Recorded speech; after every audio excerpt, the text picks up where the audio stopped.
Following this collection, once again, Lee had no intention of making a third collection. He was ambivalent about continuing fashion on his own, thought there was too much responsibility, not enough money, and frankly he was scared of failure. He wanted a steady paycheck and a job that could keep him creatively satisfied. Despite this, everyone around him kept pushing him to continue in fashion. Isabella specifically would not take no for an answer, but thought his personal look was holding him back from gaining respect in the industry. For example, he wasn't allowed into the Vogue offices because of his teeth, which were raged with gingivitis at the time, and so they had to sneak him in during lunchtime when everyone was out. That's to say, he was making clothes on the side to make ends meet, but had no intention of making a third collection. At least, that was until he saw the graduate collection of Hussein Chalayan. Having recently graduated from Central St. Martin's, for his graduate collection, Hussein Chalayan made several silk dresses, buried them in his back garden, and dug them up for the graduate show. This concept fascinated McQueen, who had always been interested in decomposition as a theme, and so began experimenting himself with staining, destroying, and decaying fabrics.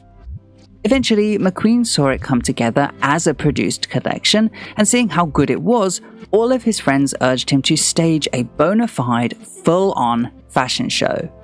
And yet, even with his mind now changed, he still didn't think he could afford it. He'd seen catwalk shows and knew how much they cost, and yet his friends were completely unrelenting.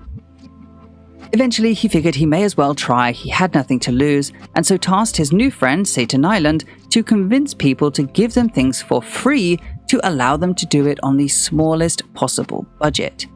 She ended up producing music, scouting the location, which was the Bluebird Garage, and on the day of the show, in lieu of underwear, even wrapped models in cling film. The show itself was held in October 1993 and featured even more shocking imagery than ever before, as models appeared with faces covered in blood and dirt, some even appearing to be wounded.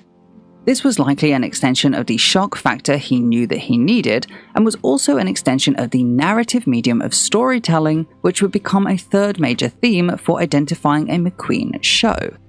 And yet, once again, in this display of shock and extravagance, the clothes held their own due to the sheer brilliance in construction. The bumps trousers made their return for their first catwalk appearance, joined by several other showpieces that exposed the model's breasts and nipples. But the standouts were the commercial pieces by way of coats, jackets, and blouses that were made of solid or torn fabrics and yet were still saleable.